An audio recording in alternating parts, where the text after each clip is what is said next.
ഭാഗം 24. ഒരു നിമിഷം പകച്ചു നിന്നെങ്കിലും പിന്നെ ആദ്യം ഓടി വന്ന് അല്ലിയെ വാരിയെടുത്തു. അവളുടെ മുഖം ആകെ ചോര നിറഞ്ഞിരുന്നു. അവളെ അങ്ങനെ കണ്ടതും ആദ്യയുടെ ഹൃദയം പിടഞ്ഞു. അവളെ കോരിയെടുക്കാൻ തുണിയുമ്പോൾ അവന്റെ കൈകളെ വിറയ്ക്കുന്നുണ്ടായിരുന്നു. അവൻ ആകെയുള്ളത് അവളല്ലേ. നിറഞ്ഞു തുളുമ്പുന്ന കണ്ണുകളാൽ തുടച്ചുകൊണ്ടിരുന്നു. അപ്പോഴേക്കും ബൈക്ക് ഓടിച്ച പയ്യനും പുറകിലിരുന്ന പയ്യനും ഓടി വന്നിരുന്നു. കൃതി, മോളെ കണ്ണു തുറക്ക്. ആദ്യ ഇടർന്ന ശബ്ദത്തിൽ വിളിച്ചു. ആദ്യയുടെ കണ്ണുകൾ പയ്യെ തുറന്നു.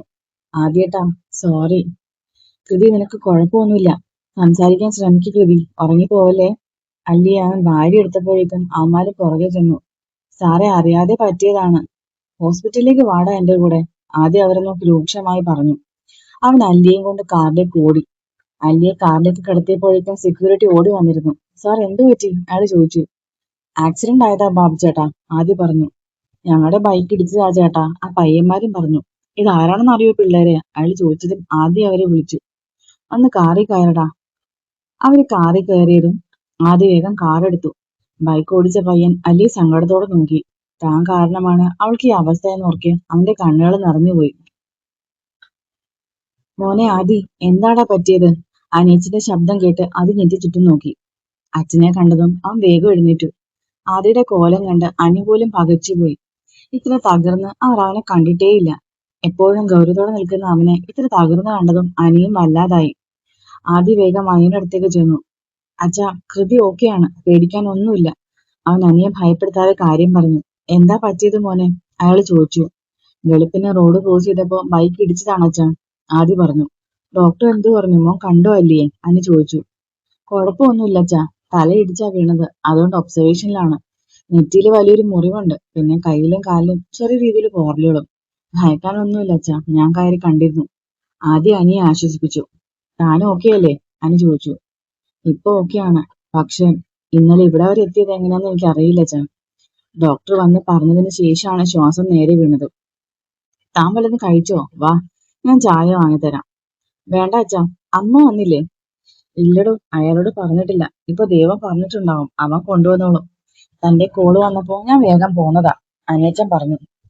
അപ്പോഴേക്കും ബൈക്ക് ഓടിച്ച പയ്യന്മാർ അങ്ങോട്ട് വന്നു. ഞങ്ങളെ വെറുതെ വിടണ സാറേ, അറിയാതെ പറ്റിപ്പോയതാ. അത്ര രാവിലെ വണ്ടികളില്ലല്ലോ എന്നോർത്ത് ഇവനെ ഡ്രൈവിംഗ് പഠിപ്പിക്കാൻ കൊണ്ടുവന്നതാ.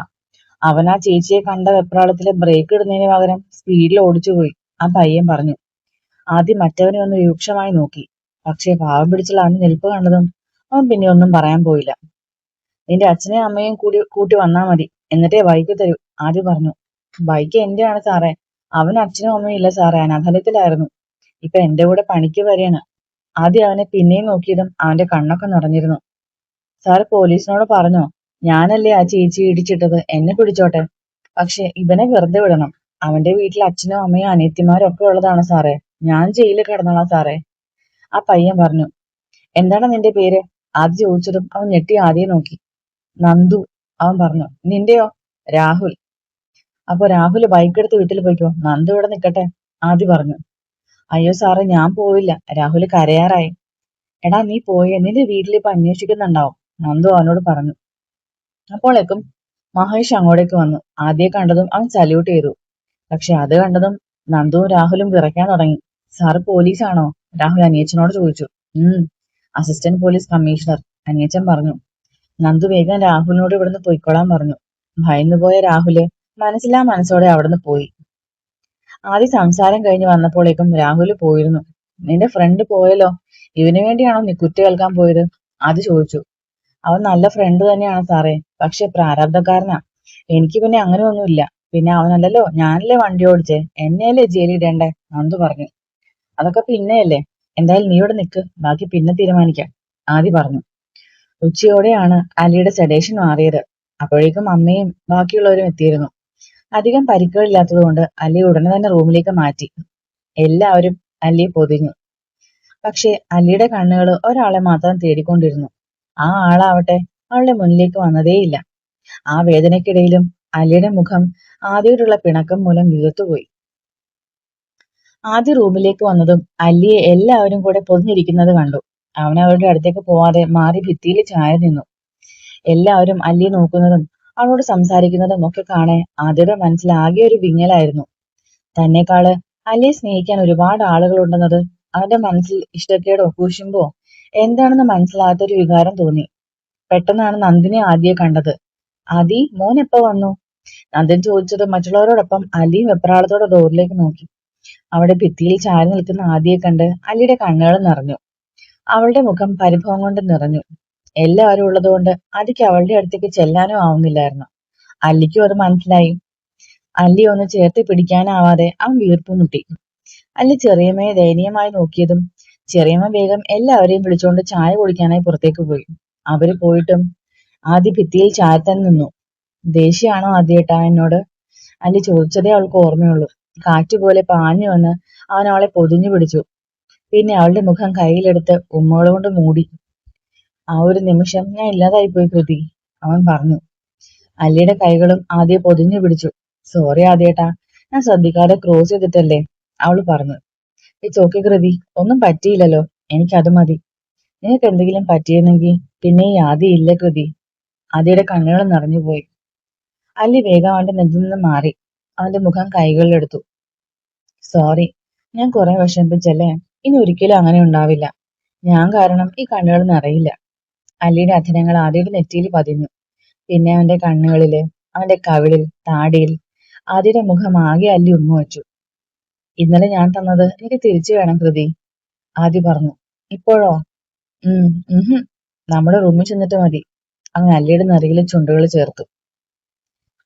അല്ലി ആദ്യയുടെ നെഞ്ചിലേക്ക് ചാരിയിരുന്നു. വേദനയുണ്ടോ കൃതി, അവൻ ചോദിച്ചു. ഇപ്പൊ പെയിൻ കില്ലർ കഴിച്ചതുകൊണ്ടാവും, വേദനയില്ല, പിന്നെ ഉണ്ടാവായിരിക്കും. എന്നെ ഇടിച്ചത് ആരാ, അവള് ചോദിച്ചു. അത് 2 പയ്യന്മാരാണ്, ഡ്രൈവിംഗ് പഠിക്കുകയായിരുന്നെന്ന്, നിന്നെ കണ്ടപ്പോ ഭയന്നതാ. എന്നിട്ട് IPS അവരെ പേടിപ്പിച്ചോ? ഏയ്, ചെറിയ കുട്ടികളാണ് കൃതി. ഒരാള് ചെറിയ പ്രായത്തിൽ ജോലിയൊക്കെ ചെയ്ത് കുടുംബം നോക്കുന്നവനാണ്. അവനെ രാവിലെ പറഞ്ഞു വിട്ടു. ബൈക്ക് ഓടിച്ചവൻ പുറത്തുണ്ട്. അതെന്തിനാ ആ കുട്ടിയെ പറഞ്ഞു വിടാത്തെ? അറിയില്ല, അവനെ കണ്ടപ്പോ എനിക്ക് എന്നെപ്പോലെ തോന്നി കൃതി. ഈസ് എൻ ഓഫൻ, അനാഥാലയത്തിലായിരുന്നു എന്ന്. പക്ഷെ ഇപ്പൊ അവിടുന്ന് പോന്നു.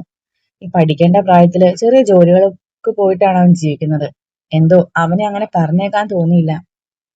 എന്തു പറ്റി ആദ്യേട്ടന്, അല്ലി അവന്റെ താടിയിൽ പിടിച്ചുകൊണ്ട് ചോദിച്ചു. മഹേഷിനെ വിട്ട് അവരെ കുറിച്ച് അന്വേഷിപ്പിച്ചു.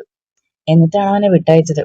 തെറ്റാണെന്ന് അറിയാഞ്ഞിട്ടല്ല, പക്ഷെ ഈ പ്രായത്തിൽ ജോലി ചെയ്യുന്ന പിള്ളേരല്ലേ, അതറിഞ്ഞപ്പോ കേസെടുക്കാൻ തോന്നിയില്ല. നിനക്ക് കുഴപ്പമൊന്നുമില്ലല്ലോ, പിന്നെ നമ്മുടെ ഭാഗത്ത് മിസ്റ്റേക്ക് ഇല്ലേ, അവൻ പറഞ്ഞു. എന്നിട്ട് അവൻ എവിടെ? പുറത്തുണ്ട്, ഞാൻ പോലീസാണെന്ന് അറിഞ്ഞപ്പോ മുതൽ വിറച്ചു നിൽക്കുകയാണ്. ഇങ്ങനെ ചെയ്യരുത് കേട്ടോ ആദ്യേട്ടാ, പാവം കുട്ടി. എന്നിട്ട് എന്താ പോലീസിന്റെ പ്ലാൻ, അവള് ചോദിച്ചു. അത് അച്ഛമ്മയുടെ അടുത്തേക്ക് അയച്ചാലോന്നാ. എന്തു പറയുന്നു? ഇതൊരു പാവ പോലീസ് തന്നെയാ, അല്ലി അവന്റെ കവിളിൽ പിടിച്ച് വലിച്ചു.